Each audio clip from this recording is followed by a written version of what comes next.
por su tiempo y la atención. Pues Mauricio me pidió que platicara de un poco de la trayectoria de las microfinanzas en México, y conforme fui preparando la presentación fue un poco curioso porque empecé a como que sentirme que estaba viendo un poco mi vida alrededor de las microfinanzas en los últimos años. Entonces, parte de lo que les voy a estar platicando va muy de la mano con mi historia personal en este sector, que yo le llamo mi chamba nocturna, porque pues yo no me dedico a esto, pero es una gran pasión que tengo desde hace muchos años.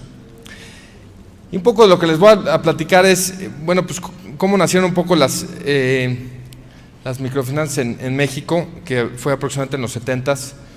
La primera institución fue una institución que se llama ADMIC, que todavía existe. Luego CAME a mediados de los 80s con el terremoto de 85, y también todavía existe. Pero a pesar de que nacieron estas instituciones entonces, todavía sigue siendo un sector muy joven en México, muy joven. Luego cómo se fue evolucionando con ONGs en los 90s, y luego empezó a tener un crecimiento muy importante hacia finales de los 90s, principalmente empujado por las cadenas comerciales, para después con la creación de Banco Azteca, que es el primer lanzamiento ya a gran escala de microfinanzas en México, y empieza a operar el modelo comercial. Y aquí me voy a enfocar un poquito justamente en la parte de los méritos del modelo comercial, con la entrada de competencia y la creación de una industria, y con esto también nuevos modelos de negocio. Y a pesar de todo esto, todavía sigue siendo un sector menos desarrollado que en Latinoamérica, ¿no? Entonces, antes de empezar, vamos a ver algunas cifras para poner esto en contexto. Y primero, si vemos la comparación de México con el resto de Latinoamérica y dividimos entre lucrativas y no lucrativas, primero hay una cosa que brinca, y es interesante cómo en México hay un porcentaje significativamente mayor de instituciones lucrativas. Entonces hay un empuje importante hacia el modelo comercial en México. A pesar de ser una industria muy joven, el modelo comercial es mucho más presente en México que en el resto de Latinoamérica. Y como ven, el promedio de edad de las instituciones en México comparado a Latinoamérica son mucho más jóvenes, y de las lucrativas solo 4 años, cuando en Latinoamérica son 12. Entonces, realmente aquí es donde vemos que muy recientemente ha habido un surgimiento de muchas instituciones que quieren entrar al sector, ¿no? Y por ende también, pues el tamaño promedio de los activos son mucho más chicos que en Latinoamérica. Y esta es otra señal de que la industria apenas está surgiendo, ¿no? Estamos mucho menos apalancados, y un tema, y en términos de crédito de clientes, somos mucho más pequeños que el promedio de las instituciones en Latinoamérica, ¿no? Entonces, son reflejos, y para ponerlo en contexto, cómo somos una industria mucho más joven en México que el resto de Latinoamérica. Un tema muy interesante y muy importante en los económicos del sector es el saldo promedio. Y si ven aquí, el saldo promedio es aproximadamente una tercera parte que el resto de Latinoamérica. Y esto tiene una razón de ser, porque al ser una industria más joven no hemos tenido el tiempo para que nuestros clientes crezcan con nosotros. Y esto tiene un impacto fundamental en los económicos, y por lo tanto en las tasas de interés que se manejan. Y es la principal razón por la cual tenemos tasas de interés muy altas en México. Y cuando ves este saldo promedio como porcentaje del PIB per cápita, bueno, pues ya la diferencia es vertiginosa, ¿no? Es enorme la diferencia que tenemos de saldo promedio de México contra el resto de Latinoamérica, siendo aproximadamente el 50% del resto de Latinoamérica, y para nosotros el 7%, ¿no? Y bueno, rentabilidades somos similares, pero fíjense cómo son mucho más rentables, mucho más eficientes. Y eso también tiene mucho que ver con el saldo promedio, ¿no? y en tanto gasto operativo como gasto personal, ¿no? Entonces esto simplemente para tener un contexto de la industria en México, de dónde estamos hoy comparado con el resto de Latinoamérica, ¿no? Entonces, como les decía, realmente el desarrollo de la industria fue en los 90s y se inició mucho con un nexo muy estrecho entre la industria y la banca de desarrollo, principalmente una vez más con ADMIC, y realmente fue cuando se empezó a hablar de autosuficiencia y de impacto. Este nexo muy estrecho dio pie a la masificación, pero también dio pie a una industria sumamente ineficiente, porque el modelo era otorgarle a las instituciones crédito subsidiado, y al ser subsidiado, para que no hubiera arbitraje, se requería una cantidad de papeleo inmensa. Entonces se crearon unas instituciones muy gordas para soportar todos los requerimientos de la banca de desarrollo. También se empezó a dar el crecimiento de la creación de cajas de ahorro. Empezó a haber algunos casos de modelos puramente comerciales, como el de Financiera Independencia y el de crédito familiar, que estaba en su momento ligado a BBVA y a Citi, y ahora pues nada más a Citi, ¿no? Y aquí lo interesante fue que en 95, con la crisis de 95, desaparece prácticamente la banca de desarrollo, y por esos nexos tan estrechos, pues prácticamente desaparece la industria, ¿no? En el caso, por ejemplo, de ADMIC, tenía aproximadamente 18,000 clientes y se fue a 0 clientes. Entonces, eso fue un momento muy traumático para la industria y es un punto de inflexión muy importante, y me voy a enfocar en puntos de inflexión importantes en la industria, ¿no? También hacia finales de los 90s hay un crecimiento muy importante ligado a las cadenas comerciales. Ahora, aquí hay un tema muy interesante que a pesar de ser crédito a consumo, por ser las cadenas comerciales, se utiliza una metodología de crédito de capital de trabajo. ¿Y a qué me refiero con esto? La metodología de crédito a consumo es: tú obtienes un crédito y puedes pagar el mínimo, que básicamente es los intereses, y no reduces tu principal.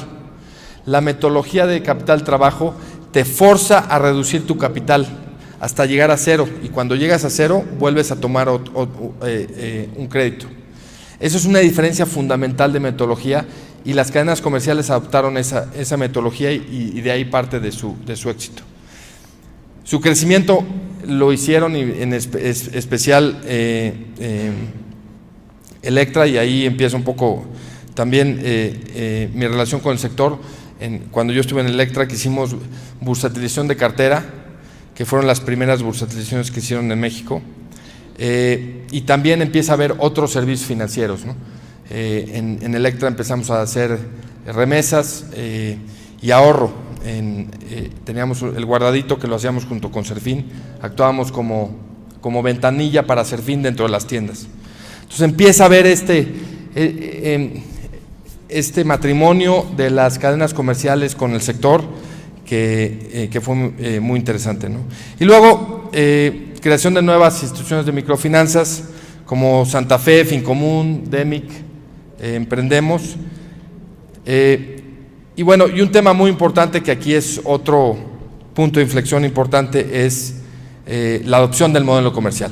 Y creo que uno de los temas importantes es la transformación de Compartamos de ONG a SOFOL, en la cual Michael estuvo muy involucrado en esa transformación.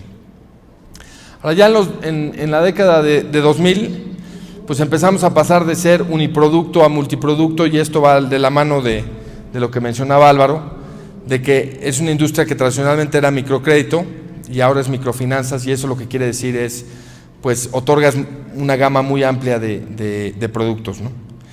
Una adaptación al modelo comercial, empieza a haber mucho más crédito individual, tradicionalmente era crédito grupal. Empieza a surgir las casas de empeño, que no se nos puede olvidar ese elemento dentro de la industria, que juegan un papel muy importante y que han crecido tremendamente, ¿no? Y también la creación de organizaciones gremiales. Es increíble que apenas en el 2004 se empezó a tener organizaciones gremiales en este país, con la ADMIF y Prodesarrollo. Y bueno, la creación de Pronafin, que ya hemos visto hoy con la presencia de la doctora, cómo ha jugado un papel dentro del sector, ¿no? Y en el 2001, la creación de la Ley de Ahorro y Crédito Popular, donde pues realmente crean dos figuras, las sin fines de lucro y las con fines de lucro con las OFIPOS, ¿no? Ahora, aquí es cuando la cosa ya se empieza a poner más interesante, porque empieza realmente a un crecimiento muy importante en el crédito al consumo, y empiezan a crearse muchas nuevas instituciones. Hoy en día en la Conducef hay 750 instituciones registradas con la Conducef que se consideran microfinancieras. Para darles un poco historia, yo mi primer involucramiento con el sector fue en el 95, cuando trabajaba con Acción, y había estado hecho mucho trabajo principalmente en Ecuador, pero también en Bolivia y en otros países de Latinoamérica, y me preguntaba por qué no hay microfinanzas en México. Entonces nos metimos a estudiar pues qué instituciones había, y prácticamente no había. Y curiosamente así fue como conocimos a Compartamos en ese estudio, pero realmente ha habido un crecimiento impresionante, ¿no? También hemos visto el crecimiento de las cajas, principalmente con Caja Popular Mexicana y Caja Libertad, que son dos instituciones ya muy grandes. La creación de Finsol, que ha crecido muchísimo, hoy tiene aproximadamente 400,000 clientes, y un punto de inflexión muy importante, que es la creación de Banco Azteca, ¿no? En el 2002. Ahora, ¿por qué se creó Banco Azteca? Se creó Banco Azteca básicamente por la creencia de que este negocio, que era de alto margen y bajo volumen, se iba a convertir en un negocio de bajo margen y alto volumen, y necesitábamos fondeo. Y el vehículo por excelencia de fondeo es un banco, por lo cual requeríamos un banco, ¿no? Y esa fue la razón por la cual fundamos Banco Azteca. Y creo que hay un tema que se probó con Banco Azteca, y fue el probar que el pobre sí ahorra. Hoy Banco Azteca tiene aproximadamente $4,000 millones en cuentas de ahorro. Cuando hicimos el business plan en el 2002, nosotros estimábamos que para el 2007 iba a haber $400 millones de ahorro en el banco. Evidentemente pues, las expectativas se volaron la barda tremendamente, ¿no? Y la gente nos decía que $400 millones estábamos completamente locos, que no íbamos a lograr captar esa cantidad de ahorro, ¿no? Y bueno, pues ahora ellos han logrado realmente un trabajo impresionante, pero sobre todo han probado que el pobre sí ahorra. Y creo que los cálculos que teníamos del dinero en el colchón estaban muy por debajo de la realidad, ¿no? Y bueno, pues con esto también la creación de Banco Walmart y FAMSA y Bancoppel y Fácil, y toda esta nueva creación de bancos que ha poblado el sector, y también las alianzas comerciales con bancos, por ejemplo Soriana con Banamex, ¿no? Y también la entrada de bancos en el sector, como HSBC con Financiera Independencia, aunque ya se volvieron a salir, Pronegocio con Banorte, y también pues el IPO de Compartamos, que fue evidentemente un punto muy importante dentro de este sector, y después de eso el de Financiera Independencia. Ahora, ¿por qué hicimos el IPO de Compartamos? Y principalmente, y yo sé que suena muy romántico, pero tiene el beneficio de ser verdad, y es que queríamos un efecto demostrativo. Queríamos demostrarle al mundo y al país de que era un gran negocio trabajar con los pobres, porque sabíamos que la única forma de crear una industria era despertar el hambre de emprendedores para entrar al sector, crear competencia, y con esta competencia generar mayores eficiencias, mejores condiciones para los clientes, y realmente poder llegar a las últimas esquinas de este país, ¿no? Y bueno, pues el IPO fue un gran éxito. significó una TIR del 112% anual en un periodo de 8 años, o sea que de cada peso que metiste sacaste 250 pesos, ¿no? De hecho dólares, de un dólar sacaste 250 dólares. Y esto pues generó una entrada muy fuerte de competencia, lo cual para nosotros en Compartamos es una excelente noticia, porque era justamente el objetivo, ¿no? Y algunos ejemplos son Banco Amigo y evidentemente en Confianza, ¿no? Y esto también ha generado, la competencia ha generado un tema muy importante que es innovación. Es muy importante la eficiencia y la reducción de costos, y esto no lo vamos a lograr más que con tecnología, ¿no? Y con nuevos modelos de negocio como el de En Confianza, ¿no? Y evidentemente pues honor a quien honor merece, y aquí vamos a aprovechar para hacerle un comercial a En Confianza, porque creo que sí es un modelo muy interesante a seguir y que refleja justamente esta innovación, ¿no? Por ejemplo, las unidades móviles que están manejando, que es algo que nunca se había manejado en el mercado, y también el hecho de que desde el principio nacieron como una institución multiproducto, ¿no? Y con esto también pues, se están teniendo muy buenos resultados. Y este es el reflejo de las nuevas instituciones que están naciendo muy bien capitalizadas, con muy buen gobierno corporativo y que están logrando buenos resultados, pero también con una creencia de que se tiene que ir con pies de plomo, porque no tiene sentido crecer simplemente irresponsablemente, sino ir creciendo poco a poco con calidad. Y creo que ese es uno de los reflejos que tienen En Confianza, que en 12 meses tiene 4,000 clientes, cuando hay otras microfinancieras que te presumen que en 12 meses tienen 100,000 clientes, y sinceramente yo les doy la bendición cuando es el caso, ¿no? Porque seguramente crecieron muy responsablemente, ¿no? Bueno, y aquí me voy a detener un poco en el tema del modelo comercial, que creo que es uno de los mensajes importantes, ¿no? Que en el 2000 se probó cómo el modelo comercial es el mecanismo para lograr escala. Y aquí podamos comparar la historia de ADMIC, que en el 94 tenía 18,000 clientes y hoy tiene 14,000. En su momento Compartamos tenía aproximadamente 10,000 clientes y hoy tiene más de 1 millón de clientes. Y esto por el modelo comercial. Si ven la gráfica siguiente, que es la historia de Compartamos, aquí se ve muy claro. En la parte de la izquierda, primero fue la parte en la cual era una ONG. Primero con autosuficiencia operativa y luego con autosuficiencia financiera, pero en su periodo como ONG tuvo un crecimiento anual compuesto del 24%. En el 2000 se convierte en SOFOL con 64,000 clientes, y del 2000 al 2008 ha crecido de 64,000 clientes a 1 millón de clientes. Un crecimiento compuesto del 42%.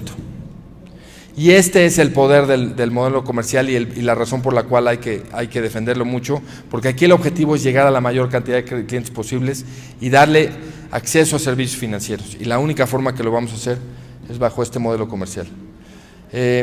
Algunos puntos importantes para Compartamos fue cuando se convirtió en banco, que fue en junio del 2006. Se tenían aproximadamente 600,000 clientes, y la lógica de convertirse en banco fue exactamente la misma. Esto se va a convertir en un negocio de alto volumen, bajo margen. Requerimos de un vehículo de fondeo, y para eso necesitamos un banco.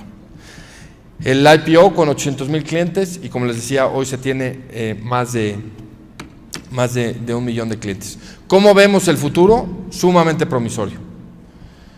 Con cautela sin duda, pero el estado de ánimo que se tiene en el Consejo es: este es el momento de brillar, este es el momento para realmente responderle a nuestros clientes, este es el momento para realmente crecer, porque las oportunidades se van a dar tremendamente, ¿no? ¿Y por qué? ¿Y cuál es la lógica? ¿Cuál es la teoría de cambio con el modelo comercial? Y básicamente una institución como Compartamos, que tiene una una filosofía de combate a la pobreza. El problema de la pobreza es muy grande, es un problema enorme. Y para poderlo atacar requerimos de escala. Y la única forma para lograr de escala es tener acceso a los mercados de capital. Pero los mercados de capital nos ponen reglas muy claras. Yo te doy acceso siempre y cuando yo pueda invertir en modelos de negocio exitosos. Esos modelos de negocio exitosos son rentables. Al ser rentables te da más acceso a mercados de capital y entras en un círculo virtuoso de crecimiento. Este crecimiento te da escala y por lo tanto te da la posibilidad de atacar el problema de la pobreza.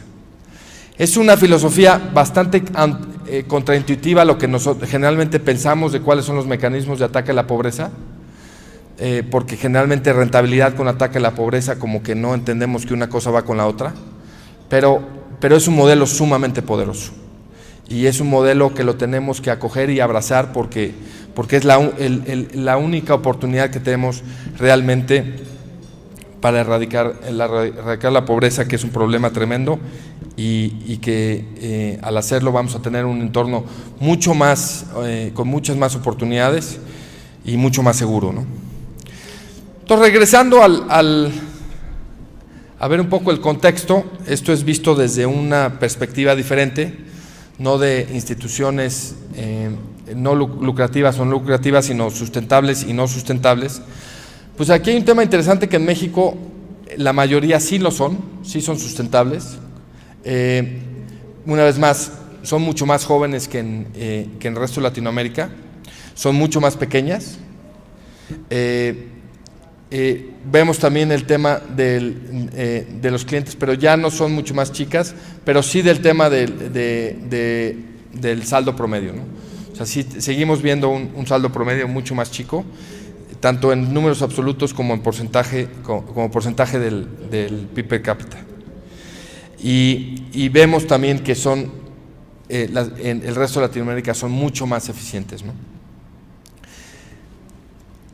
Ahora, con esta comparación de México y Latinoamérica, bueno, ¿cuáles son algunos puntos a resaltar? Algo que mencionó Álvaro fue la baja penetración, ¿no? Aquí yo tengo cifras un poco diferentes a Álvaro, pero no dramáticamente diferentes. La penetración en México es del 3% como en comparación con, por ejemplo, Bolivia del 40%, ¿no? O sea, todavía hay mucho por hacer aquí, ¿no? Un tema que es sumamente diferente y una de las razones por las que en Latinoamérica son mucho más eficientes que nosotros es por el beneficio de la identidad única. En México no tenemos identidad única. Y eso genera un problema tremendo en los procesos de crédito. Hay 800,000 Juan Pérez en este país. Y mientras no tengamos una identificación única y nacional y un número único, no vamos a poder reducir los costos de manera significativa. Y esto es una gran diferencia con el resto de Latinoamérica. En Bolivia, si no tienes tu carta de identificación, no puedes hacer absolutamente nada. Y eso no sucede en este país, ¿no? El otro tema es el ahorro. El ahorro en Latinoamérica ha sido, la excepción en México es Banco Azteca, pero fuera de eso prácticamente no hay. Y en Latinoamérica sí se ha propagado un poco más el ahorro. El plazo de los créditos en Latinoamérica es un poco mayor y eso le da la posibilidad a los clientes a hacer inversiones de capital. El plazo promedio en México es muy corto. Y bueno, y tenemos dos modelos, ¿no? Y aquí hay un tema interesante que es el tema de los caps de intereses. Tenemos el modelo de México, Perú, Bolivia, Ecuador, donde es totalmente libre, y tienes el modelo de Chile y Colombia, ¿no? Y entre esos dos también el modelo intervencionista y de subsidio, que es el caso de Chile y Colombia. Y el resultado de esto es bien interesante, y esto por favor grábenselo bien. Es la población atendida en los modelos de caps de tasas de interés es gente en un estatus social más alto que cuando no hay caps de tasas de interés. Porque cuando me ponen el cap, yo lo único que hago es lo que tengo que hacer es subir mi saldo promedio, y para poder subir mi saldo promedio, si atendía un segmento D menos, pues ahora me tengo que ir a un D más o un C. Entonces, cuando alguna vez escuchen a alguien diciéndoles no, tiene que haber capas de intereses porque no es posible que les cobran tanto a los pobres, díganle, eso es completamente lo erróneo, porque si ponemos caps de tasas de interés, en ese instante le vamos a limitar el acceso al crédito a los pobres. Y es justamente lo que hemos visto en Chile y en Colombia. El otro tema es una regulación restrictiva contra una adaptada al sector, y este tema lo habló mucho Álvaro, que es bien importante una regulación adaptada al sector, ¿no? Entonces, para terminar, algunas reflexiones. Es una industria muy joven y que por primera vez está experimentando una crisis. Y esto es muy relevante y Michael va a hablar de ese tema. Y yo lo que les aseguro es que después de esta crisis, y ya lo vimos, y una vez más Michael va a hablar de eso, el resultado va a ser una industria mucho más sólida. Entonces no la tenemos que disfrutar con miedo, sino al revés, como una gran oportunidad para tener una industria mucho más sólida, ¿no? Hay grandes oportunidades porque la penetración en México sigue siendo muy baja. No tenemos que, frente a esta crisis, no tenemos que perder el enfoque sobre la necesidad de fondeo. Aquí hay un tema muy peligroso, que es, si falta el fondeo, las instituciones microfinancieras no van a poder renovar su crédito a sus clientes y va a haber un problema de signaling o de señal, que es que cuando un cliente se dé cuenta que no le van a renovar el crédito, en ese momento va a dejar de pagar. Entonces no es un problema fundamental que tengan en su negocio, sino es un problema de señales que les mandemos. Y el mercado no va a poder diferenciar entre los dos. Entonces no podemos parar el fondeo, y para esto el papel de la banca de desarrollo, que ya se nos fueron, pero pues ahí les mandamos el mensaje, es fundamental. Y también para que la banca de desarrollo empiece a tener ciertos estándares, sobre todo de transparencia. Es fundamental el tema de transparencia y de calificación y estándares de calidad. Te apoyo si tienes ciertos estándares de calidad y cierta transparencia, ¿no? Una regulación adaptada al sector, Álvaro ha hablado mucho de ese tema, sobre todo enfocado a facilitar la eficiencia, y un perfecto ejemplo son con las corresponsalías. Ha habido mucho cabildeo en contra de regulación para que el sector pueda ser más eficiente. Hay ciertas instituciones que no les interesa que el sector se desarrolle y eso tiene que cambiar.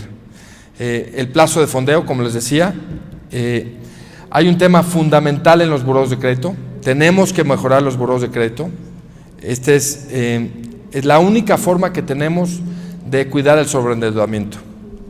Sí hay un problema de sobreendeudamiento, y la razón principal es por muy malos buros de créditos que tenemos, y eso, aunado al problema de identidad única, es un tema que tenemos que solucionar. Y con esto, con este proceso va a haber consolidación, lo cual va a ser una gran noticia porque va a ayudar a subir el crédito promedio y por lo tanto los económicos del sector. Y pues esos son lo que quería compartir con ustedes. Muchas gracias.